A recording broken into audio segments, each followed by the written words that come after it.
la historia sobre la conversión de Saulo, una palabra bastante conocida, pero con perlas muy hermosas.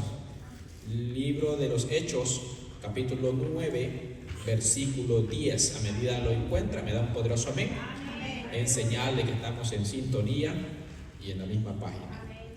¿Lo tenemos todos? Muy bien, leemos la palabra del Señor tal y como está escrita. En el nombre del Padre, del Hijo y de su Santo Espíritu, y la iglesia que espera a Cristo dice: Había entonces en Damasco un discípulo llamado Ananías, a quien el Señor dijo en visión: Ananías, y él respondió: heme aquí, Señor.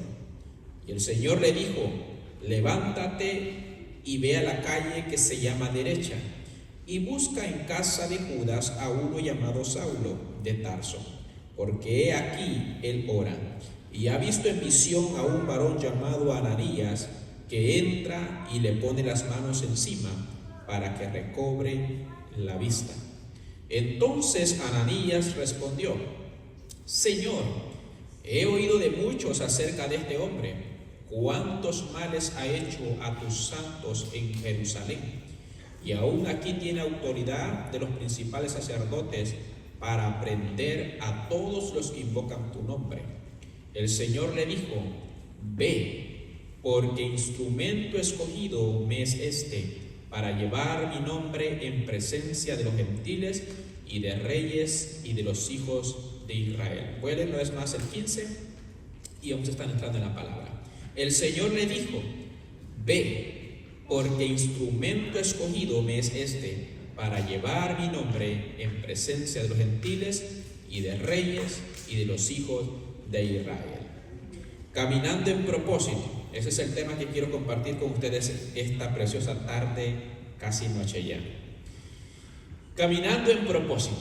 Como iglesia, hermanos, como hijos de Dios, es importante de que caminemos en el propósito por el cual estamos en esta tierra. Usted y yo hemos aprendido de que en el momento en que llegamos a este evangelio, algunos fuimos un poquito más duritos que otros para venir. Algunos Dios tuvo que buscarnos y buscarnos y buscarnos.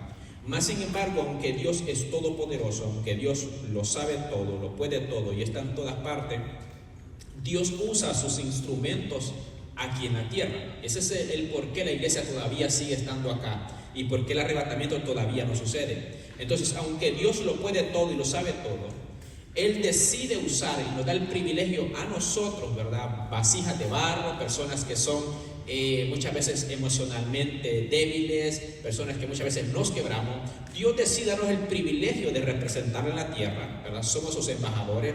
Dios nos permite el poder llevar y anunciar estas buenas noticias, que es un privilegio muy grande y muy hermoso. Entonces, como decía, en algún momento alguien nos predicó a nosotros. En algún momento, ya sea un padre, una tía, un hermano, un extraño para usted en ese momento, alguien le habló de este evangelio de poder. Y algunos estaban más duros que otros, pero la palabra de Dios siempre va a surgir el efecto por el cual ha sido plantada en los corazones. Entonces, la iglesia tiene un propósito y el Señor lo dijo, ¿verdad? Que ahora que toda potestad se le era dada en los cielos, en la tierra, por tanto, vayan y hagan discípulos a todas las naciones y que fuéramos bautizándolos en el nombre del Padre, del Hijo y del Espíritu Santo. Este fin de semana vimos la gloria de Dios de una manera muy hermosa y preciosa.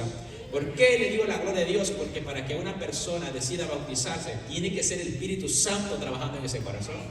No puede venir de nuestras emociones, nuestros pensamientos humanos, tiene que ser Dios. Entonces, me alegraba mucho que como congregación tuviéramos esa victoria de ver a nuestros hermanos, que vamos a dar una fuerte palma a nuestros hermanos que se bautizaron, amén. Una decisión muy sabia y de valentía, porque obedecer es valentía, hermano. Se necesita valentía para obedecer, ¿verdad? Entonces, el propósito por el cual estamos aquí en la tierra es para ser discípulos, y un discípulo es un seguidor de nuestro Dios Todopoderoso. Ahora, cuando vemos esta historia, vemos a un hombre que ya era discípulo, a un hombre que ya era seguidor, pero no era discípulo ni seguidor de Jesucristo, era todo lo contrario. La Biblia lo dice desde el capítulo 9, verso 1, que Saulo era un perseguidor, pero no un seguidor de este evangelio, era un perseguidor de la iglesia. Iba detrás de los que se hacían llamar o se conocían como los del camino, los que se conocían como los seguidores de Jesús de Nazaret, y los perseguía a tal manera que respiraba, ¿verdad? Había crueldad, había enojo, había cierto odio para con la iglesia. Entonces, lo primero que yo veo, que cuando Dios busca a alguien para llevar un propósito aquí en la tierra, Dios no miente cuando dice que a lo vil y menospreciado Él escoge. Yo veo a un hombre que, si lo vemos desde la parte lógica, ¿para qué llamar a Saulo? Probablemente hubieran habido personas que ya le habían creído al Señor. Probablemente haber llamado al hombre que se conoce como el endemoniado Gadareno, lo pudo haber llamado a él, que había tenido una experiencia sobrenatural, una experiencia hermosa. Se imagina ese testimonio y él contando y diciendo: yo estaba endemoniado y fui libertado de una legión de demonios y llevando este evangelio. Era un hombre que seguramente había gratitud en su corazón. Dios pudo haber llamado quizás a aquel hombre de que estaba con los 10 leprosos y llamarlo, y cuando llegó ahí postrado y decirle: ¿y dónde están los otros 9? Bueno, por tanto tú decidiste quedarte conmigo, te haré apóstol a las naciones. Pero el Señor no los llama a ellos, que seguramente hubieran estado contentos de seguirle. No, va en busca de un hombre que en ese momento su corazón no estaba apasionado por hacer la voluntad de Jesucristo. Y aquí entramos ahora nosotros en la predicación. Usted retrocede unos años atrás, muchos ahogados en un vicio, muchos ahogados en una conducta inmoral, indebida, delante de Dios, muertos en delitos y pecados. Nuestras mejores obras eran como trapos de inmundicia, y va Jesucristo y lo escoge a usted y me escoge a mí. Y esa es de la pregunta, diría: ¿pero qué me vio Dios a mí de bueno? ¿No nos vio nada bueno? Esa es la respuesta. No había nada bueno en nosotros. Estaba viendo lo bueno de Él que iba a depositar en nosotros. Ahora, Dios mira a Saulo y va Jesucristo a encontrarlo en el camino. Porque eso es lo hermoso de nuestro Dios, que siempre saldrá al encuentro de nosotros, ¿verdad? El camino a este mundo en algún momento se nos atraviesa a nuestros niños, a nuestros adolescentes, a nuestros jóvenes. En algún momento a nuestros hijos los visita Dios. Y en esos momentos en los que decimos: no veo como que mi hijo avanza, no veo como que mi hijo quiere algo con Dios, y de repente Jesucristo se le aparece y se le cruza por el camino. Ahora, ¿para qué el Señor se nos va a aparecer y para qué el Señor se nos va a cruzar? Hay mucha gente que anhela tener manifestaciones sobrenaturales, que está bien el querer experimentar algo sobrenatural. El punto es: ¿qué haríamos con esa experiencia sobrenatural? No es solamente tener algo que contar en las reuniones de la fiesta, no es solamente tener algo que contar cuando nuestros nietos estén creciendo. Se trata de que toda experiencia que Dios nos permita poder tener es para manifestar luego el poder de Dios y llevar este evangelio al necesitado.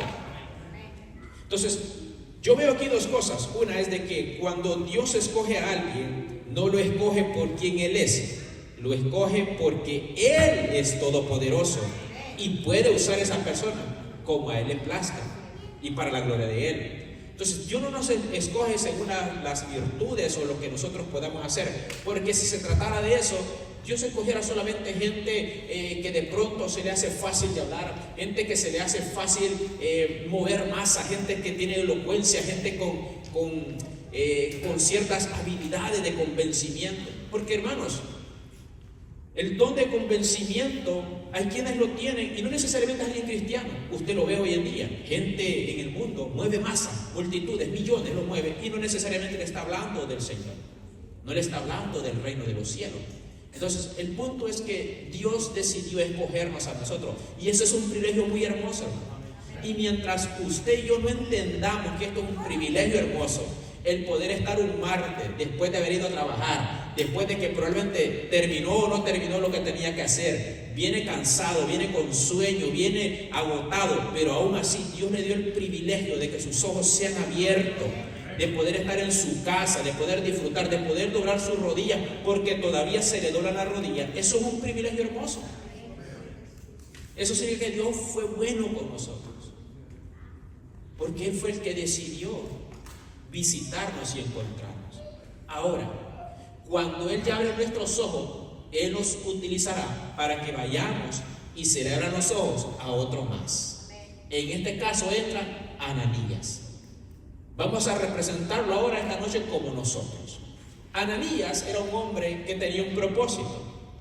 Un hombre el cual hasta el momento no se le había conocido, un hombre el cual tiene esta actividad delante de Saulo y no se habla más de él, porque su propósito, incluso para dejar registrado aquí en la Biblia, imagínense el testimonio tan poderoso de decir, bueno, yo fui el que oró por la conversión del apóstol Pablo. ¿Se imagina eso? ¿Cómo usted se siente de gozoso y de hermoso? Algunas maestras me decían que se sentían contentas de ver que muchos de los niños a los cuales le dieron clases allá en la central, verlos ahora pasando los sábados bautismales, se sentían regocijadas por decir, wow, esa semilla no estaba cayendo en tierra infértil, no, estaba cayendo en corazones necesitados. Entonces se imagina que usted pase los años, las maestras que están acá, ¿verdad? Todos los que trabajan con niños, de aquí a unos años adelante, de pronto usted escucha y aparece en Facebook, ¿verdad? La fotografía de un evento grande que va a haber con el evangelista fulano, y usted dice, es el niño al que yo le daba clase. O de repente ve que en la congregación se abre una nueva obra, Fuente de Agua Viva, allá en Hergestown, y ve que uno de los adolescentes en los cuales usted invertía tiempo, usted le habló, de repente ahora es pastor. Entonces usted dice, valió la pena. Ahora, quizás esa persona a la cual nosotros le invertimos tiempo, en la cual usted capacitó, quizás va a ser muy conocida y quizás va a ser bastante llevada en las cosas más generales, y quizás usted y yo no llegaremos a ser tan conocidos. Y Ananías no tenía problemas con eso, porque usted ve a Ananías que no anda buscando protagonismo en el libro de los Hechos. Cuando vino la elección, ¿verdad? Porque Judas decidió tomar sus decisiones, iban a buscar un nuevo apóstol. Ananías no estaba buscando la oportunidad y diciendo, aquí estoy yo, un hombre que escucha a Dios, porque era un hombre que escuchaba a Dios. Usted lo ve allí y no le costó tanto. Por como yo veo, Ananías era un hombre que discernía y sabía conocer la voz de Dios. Dios le habla una vez y a la primera lo entiende. Hasta se da el lujo de poder interactuar con Dios. Hasta se da el lujo de poder llevarle por un rato a la contraria y decir, Señor, pero es que mira, yo he escuchado. ¿Usted se imagina ese nivel de espiritualidad en la que Ananías andaba? No estamos hablando del tiempo de Adán y Eva, cuando había pureza, el tiempo de la inocencia. No estamos hablando de un tiempo donde la maldad ya estaba, donde ya los fariseos se habían apartado hace rato, donde los saduceos no sentían ni por un lado ni por el otro, donde los escribas estaban más perdidos que cabra en el monte. Pero Ananías estaba sensible. Pero Ananías, a pesar de que era un hombre de Dios, con mucho discernimiento, yo creo con muchos dones y talentos, Ananías sabía simplemente para qué Dios lo había escogido. Y Dios lo había escogido para que en un momento determinado orara por Saulo. Y de ahí para allá, Ananías, no se va a saber más de ti. Ahora, no es que Ananías no siguió haciendo cosas, no, es que él entendía que ese fue su trabajo. Y lo demás lo seguiría haciendo, aunque no hubiera protagonismo, aunque no hubiera micrófono, aunque no hubiera tarima, aunque no hubiera Facebook y redes sociales. Él dijo, yo estoy contento con lo que me tocó. Ahora, iglesia, cuando usted y yo hacemos eso, Dios no tendrá ningún problema en utilizar. Cuando Él ve un corazón que no anda buscando protagonismo, no anda buscando aplausos, no anda buscando fama, simplemente quiere hacer su propósito en la tierra. Y su propósito es predicar. Cuando lo hacemos de esa manera, Dios te pondrá las almas en el camino. Dios te pondrá las personas necesitadas en el camino. Tú no tendrás que andar buscando gente. La gente de repente en una plática así te comenzará a platicar, te va a abrir el corazón, te va a decir, me siento vacío, me siento solo, me siento sucio. Y ahí usted dirá, el momento, el evangelio. Porque Dios conoce nuestro corazón. Y Dios quiere utilizarnos, iglesia. Estamos viviendo tiempos donde la maldad ha incrementado mucho, pero la iglesia está buscando a Dios como sea, la iglesia lo está buscando, por lo menos el que quiera honrar a Dios y quiera buscarlo. Un día martes no es algo sencillo. Realmente no solamente Fuente de Agua Viva batalla los días martes. Todas las iglesias a nivel mundial batallan con los cultos entre semanas. Por eso es que lastimosamente a nivel mundial está sucediendo esto. Las iglesias o las congregaciones se están quedando solamente al culto de fin de semana. ¿Por qué? Porque la batalla durante semana es dura. Venir un día martes, o algunas la hacen miércoles, otros la hacen jueves, es difícil. Y yo conozco su batalla porque también estamos en la carne, estamos batallando. Se siente el agotamiento. Pero el que sacrifica gana doble. El que dice, no importa, así me voy, gana doble. De aquí nos vamos fortalecidos. Yo recuerdo que una de las veces que me quise descarriar, que bueno, es los pensamientos del humano, y que yo sentía que no aguantaba más, fue un día martes. Iba con la intención de que ese va a ser mi último culto. Y ya. Pero ese día yo salí fortalecido. Y salí con una mentalidad diferente. Salí con una perspectiva del evangelio diferente. ¿Por qué? Porque en estos cultos es donde somos fortalecidos. Los fines de semana es un poquito más para el amigo, un poquito más evangelístico, un poquito más buscando las almas, pero el día martes es un culto donde la iglesia debe fortalecerse para poder tener algo que dar el fin de semana. Porque si usted y yo como iglesia no entendemos nuestro propósito y no nos alimentamos, no nos fortalecemos, no hay nada que darle al amigo. No hay nada que ofrecer y nada que mostrarle. Entonces, Ananías era un hombre que tenía para dar. Ananías era un hombre que yo creo que su copa estaba rebosando, pero estaba esperando el momento de su asignación y el momento en que Dios le dijera, ahora este es tu tiempo. No es que no había más, yo estoy seguro que había alguien más a quien él podía llamar, pero Dios decidió llamar a Ananías y le dice, Ananías, y ahora póngase su nombre. Ahí le dijo su nombre. Tengo un propósito para ti, tengo una asignación y tengo un plan. ¿Te animas? Y seguramente Ananías dijo como los miembros de Fuente de Agua Viva, Frederick, heme aquí, Señor. ¿Qué necesitas? Tú solamente di y yo salgo.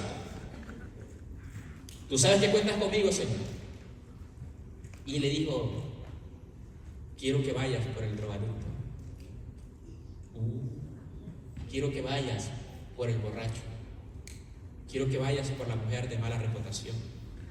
Quiero que vayas por el que está hundido, sucio. Señor. Y podemos tomar la actitud de Ananías en ese momento, que realmente no fue mala la actitud de Ananías. Solo que Ananías era tan sincero con Dios que podía hablar con él y hacerle ver cómo él se sentía. Porque realmente Saulo en ese momento no era un hombre fácil. No es que él estaba inventando, Ananías no estaba sacando chambre, ni cuentos de vieja, no, estaba diciendo la verdad. Ya Esteban había muerto. Ya Saulo había dado la autorización para que uno de los seguidores de Jesucristo muriera apedreado. Entonces era un hombre que no le temblaba la mano para volver a dar otra orden. En sus manos ya tenía cartas que le dan autoridad para poder perseguir y matar a los cristianos. Entonces la parte humana tembló, pensó. Pero es lo que me encanta de los hijos que pueden cuestionar a Dios, pueden poner excusas, pero al final terminan haciendo la voluntad de Dios. Porque es mejor alguien que la piense, que la dude y que le dijo, Señor, envía a otro, pero al final obedece. A alguien que dice, claro, cuenta conmigo, pero después no está. No sé si usted conoce cosas o usted de los que como que a veces hay que estarle rogando, pero al final la gente sabe que cuenta con usted. Ananías era de eso. Le costó al Señor entrarle, pero Dios sabía que podía contar con Ananías. Y Dios quiere contar con Fuente de Agua Viva aquí en Frederick. Pero hay que entender nuestro propósito. Los cultos son hermosos, el poder estar los hermanos juntos en armonía, el poder vernos, saludarnos, todo eso es lindo, pero no es nuestro propósito. Nuestro propósito es en busca del necesitado, del que está allá afuera ciego, orando a su manera, pidiéndole ayuda a Dios. Y Dios quiere utilizar a los que ya ven para que le hablen a los que no ven. Ahora, dice la Biblia que en el versículo 3 que Saulo va por el camino a Damasco. Y de repente le rodeó un resplandor de luz del cielo, y él cayó a tierra y oyó una voz que le decía: Saulo, Saulo, ¿por qué me persigues? Él no veía nada, escuchaba la voz que le hablaba, y él le dice: ¿quién eres, Señor? Y él le dijo: yo soy Jesús, a quien tú persigues. Dura cosa te es dar cosas contra el aguijón. Él, temblando y temeroso, dijo: Señor, ¿qué quieres que yo haga? Y el Señor le dijo: levántate y entra en la ciudad, y se te dirá lo que debes hacer. Aquí me llama algo mucho la atención, algo muy lindo. Dios en ese momento le puede haber dado todas las directrices a Saulo. Ella había hecho la pregunta: ¿qué quieres que yo haga? Dios pudo haber detenido el tiempo, comenzar a hablarle, que él entrara en una visión, una revelación como la tuvo más adelante, y mostrarle todo lo que iba a hacer con él. Ahí haberle hecho el llamado apóstol, ahí hacerle todo. Pero él dice: no, simplemente levántate por el momento y alguien te va a dar instrucciones sobre lo que tenés que hacer. Aquí es lo lindo, porque Dios nos ha dado el privilegio de poder dar instrucciones al que está ciego. Escuche esto, porque si nosotros no lo entendemos, no lo valoramos, hermanos. Es un privilegio el que usted se pueda sentar una tarde, de que un compañero de trabajo, una amiga le llame y le diga: hermana o hermano, me está pasando esto, ¿qué piensa usted? Eso es lindo, hermano.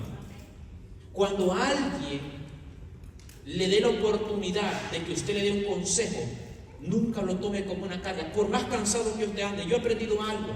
Yo puedo estar muy cansado un domingo, y mi esposa lo sabe, y nos ha pasado muchas veces, muy cansado porque uno anda agotadísimo, pero una llamada de alguien necesitado, una llamada de alguien que quiere solamente platicar, nunca lo tome como una carga, porque es para eso que Dios lo llamó.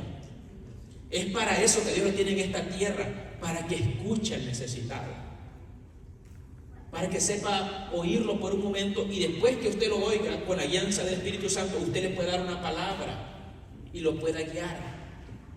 Entonces, gente así se va a acercar a su vida. Pero ¿qué es lo que sucede? De que muchas veces, cuando no entendemos realmente que nuestra asignación es ir en busca de esas personas, alguien le va a llamar, alguien le va a decir, pero si le decimos: bueno, dejémosla para dentro de 15 días, y lo atiende. De aquí a 15 días el diablo le ha comido en la cabeza a esa persona.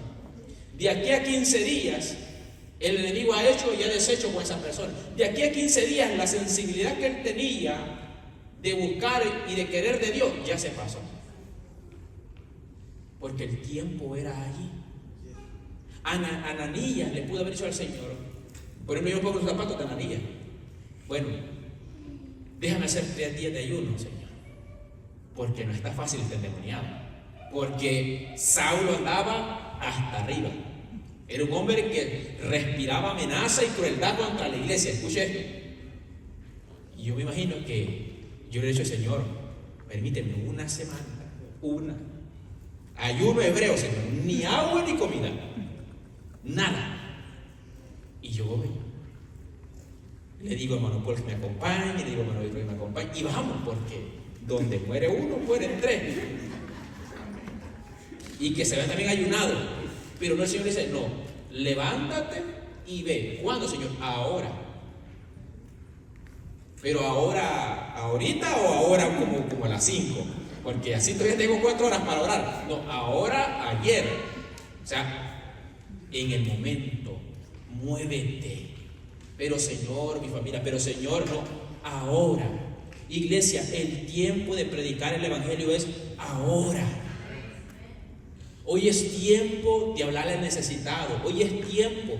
Las cosas van de mal en peor, pero eso es una buena noticia. Cristo viene pronto, y mientras el día dura, usted y yo como iglesia debemos trabajar. Y Ananías le dijo: Señor, tengo excusa, tengo muchas cosas que decir en contra, pero haré tu voluntad. Y allá va Ananías. Yo me lo imagino por el camino. ¿Usted se imagina los pensamientos de Ananías por el camino? Métase en los zapatos de Ananías. Va por el camino, va pensando, va meditando. Bueno, muchas cosas pueden pasar, pero el Señor ha dado una palabra y me dijo: Él te ha visto a ti, que llegas y oras por Él, y Él recobra la vista. En ninguna de las palabras que Jesús me dijo, mencionó que yo iba a morir. Él dijo que iría, oraría por él y él recobraría la vista. Y él está orando. Ahora viene algo para nosotros. ¿Saben lo que el Señor dijo de nosotros? Él dijo: yo estaré con vosotros todos los días hasta el fin del mundo. En ningún momento el Señor dijo: yo te dejaré en vergüenza delante del impío, yo te dejaré mal parado delante de las personas que tú eres. No, el Señor jamás deja a sus hijos en vergüenza. Cuando tú decides hacer la voluntad de Dios, cuando tú decides obedecer, Dios garantiza nuestra victoria. Dios garantiza que te tendrá de pie, te tendrá de la mano. Dios garantiza que estará ahí. Entonces, jamás tengas temor. Han habido momentos en que el temor nos visita por una asignación, por algo que se nos encomienda hacer. Sí, porque somos humanos. ¿O cuántos no nos temblaron los pies cuando nos mencionaron el liderazgo para tomar una célula? ¿A cuántos no nos temblaron los pies cuando nos mencionaron tomar ya sea el poder dirigir un culto, el poder cantar por primera vez, el poder una lectura bíblica, recoger las ofrendas? ¿Cuántos no temblamos el día que nos tocaba recoger las ofrendas por primera vez en el grupo celular? Y meditamos. Más cuando le dijeron también que tenía que dirigir la oración por recoger la ofrenda. Todavía más. Pero ¿qué voy a decir? No me salen las palabras. Y el líder decía: no, comienza tú y te ayudamos. Pero es parte de aprender a disfrutarlo todo.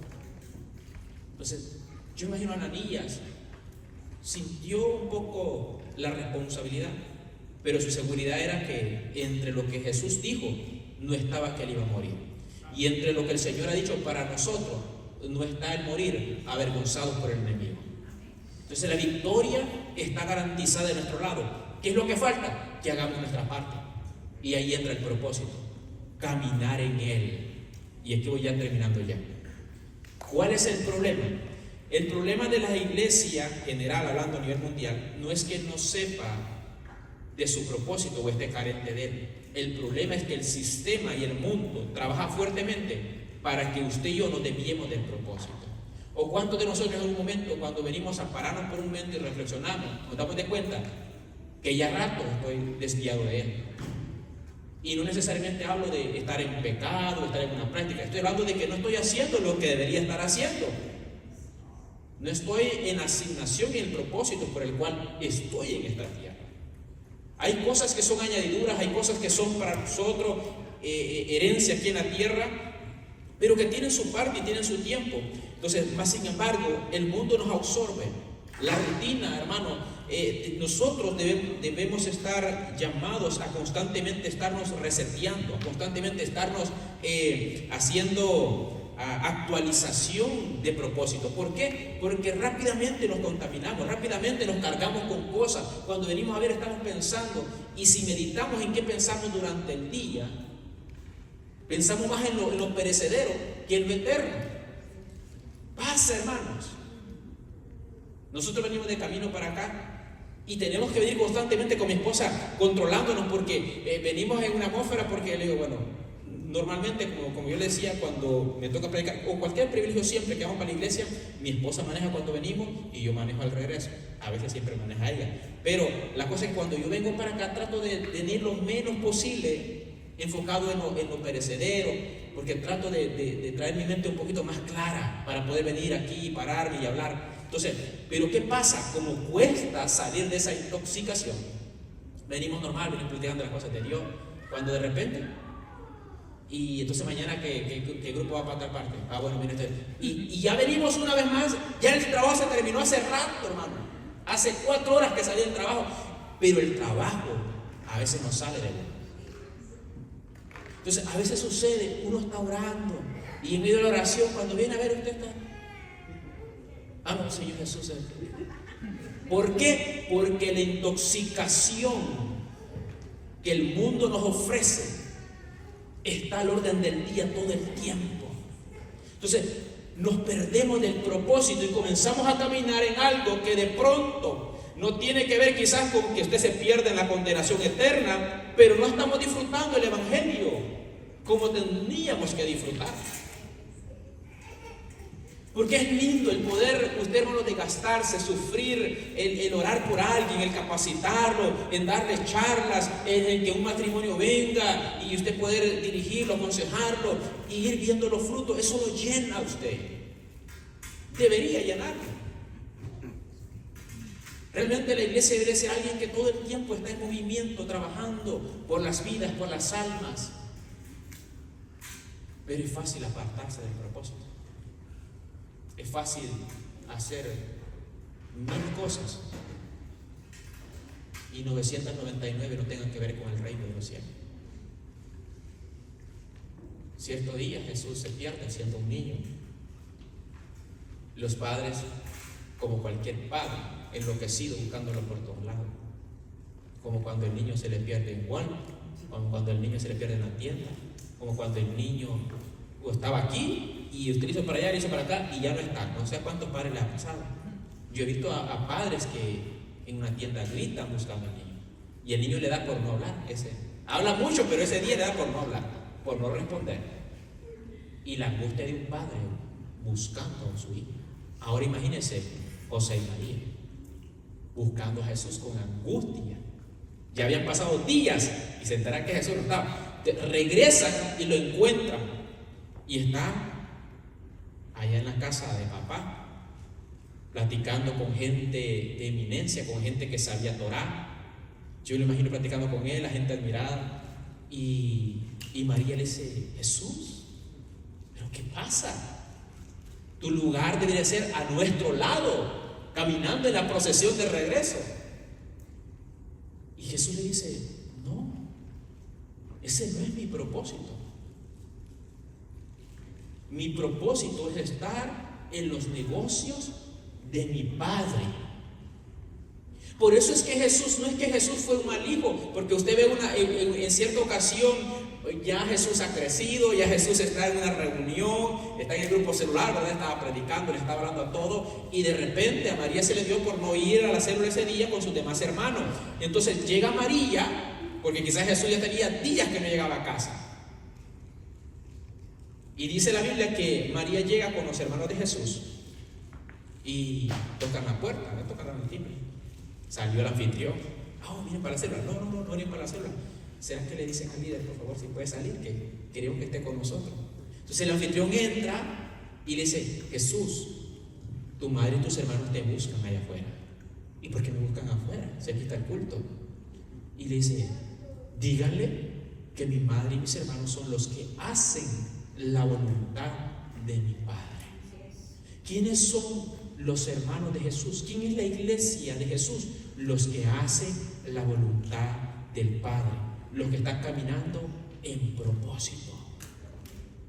Es la diferencia ahora del que escucha nada más al que escucha y es seguidor. Y usted y yo tenemos el privilegio de escuchar mucha palabra. Vivimos en el tiempo donde sea, al gusto del cliente, hay palabra por todas partes. Pero necesitamos ser hacedores de ella, involucrarnos y también ser predicadores de esta buena noticia. Así que le voy a pedir que se ponga de pie. Y concluyo con el último versículo.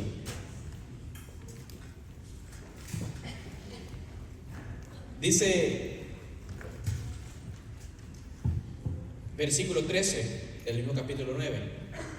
Entonces Ananías respondió: Señor, he oído de muchos acerca de este hombre, cuántos males ha hecho a tus santos en Jerusalén, y aún aquí tiene autoridad de los principales sacerdotes para prender a todos los que invocan tu nombre.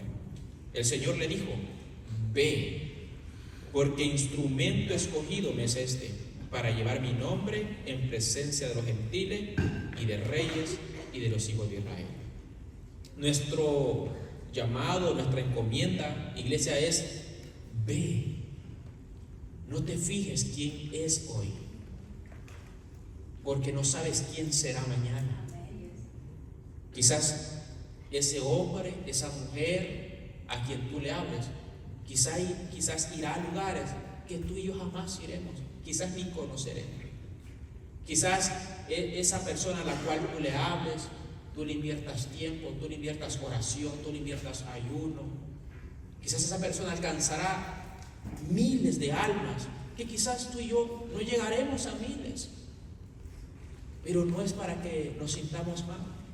No, es que nuestra parte es hablarle a esa alma, y a Dios decidirá lo que hará con esa alma. Ahora, una cosa yo estoy seguro, que a Saulo jamás se le olvidó quién oró por él. Yo me imagino que Pablo en sus oraciones tenía a Ananías. Yo estoy seguro que Pablo, cuando tenía esas revelaciones, en los momentos íntimos, cuando estaba cerca de alguien, quizás le contaba: ¿tú conoces al viejito de la esquina? ¿Quién? El viejito Ananías. Sí, él. Él fue el que me habló de Cristo. Él fue el que oró por mí. Pero yo no lo veo en el grupo de eminencia, no lo veo entre los cuellos rojos. Sí, pero ese es un tremendo hombre de Dios, sensible. Las personas que tú marques con las palabras que saldrán de tu boca, yo te digo esto, jamás lo olvidarás. Por ejemplo, yo no olvido mi primer abrazo en la iglesia, no lo olvido, me marcó. Porque yo vine sucio, destruido, yo venía sin sentir amor. No tuvieron que hablarme, yo sentí el abrazo solamente y me marcó. Yo recuerdo las primeras personas que me hablaban, yo recuerdo las primeras personas que insistían, que persistían, que me iban a buscar. No lo olvido. Y usted no debe olvidar quién fue la persona que lo buscó.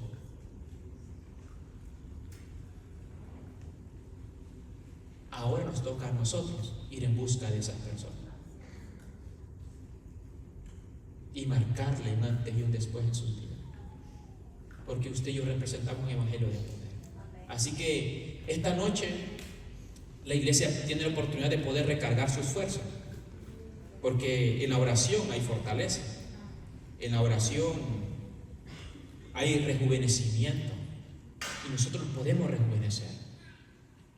Si usted es de los que hay momentos, porque hay momentos en que usted entra de una vez con una atmósfera que ve ángeles y ve gloria, pero hay veces que se batalla, hermano. Hay veces que usted dice 20 palabras, luego se queda en silencio, porque hay cansancio, porque hay lucha. Y es normal. ¿Sabe qué es lo hermoso? Que Dios se acuerda que somos polvo. Ahora, un consejo: no deje de hacerlo. Continúe ahí, aunque se quede calladito, pero continúe haciéndolo. Porque entre medio de todo eso, la fortaleza llega. Entre medio de todo eso, llega el vigor. Y usted se va diferente, porque persiste, porque insiste. Y Dios está viendo eso. Así que mientras cantamos una alabanza, este lugar está abierto. Si usted puede venir acá al frente, venga, doble su rodilla y dígale: Señor, ayúdame a llevar a cabo el propósito por el cual estoy en esta tierra. Las añadiduras no me voy a preocupar. No te preocupes por las añadiduras. No te preocupes de la casa, del carro, de la comida, del techo. La Biblia dice que los pajaritos no hilan, no trabajan, y Dios los alimenta. Las flores no se empeñan, no se frustran, y Dios las busca tan hermosas que ni Salomón se vistió así. Entonces nos dice a nosotros: tranquilos, haz lo que tienes que hacer de parte de Dios, y la garantía es que de parte de Dios no te faltará nada. Lo necesario, lo justo y lo que Dios tiene predeterminado y preparado para ti, ahí estará, porque no hemos visto justo desamparado ni su simiente que mendigue pan. Así que cantamos y venimos ante la presencia de Dios.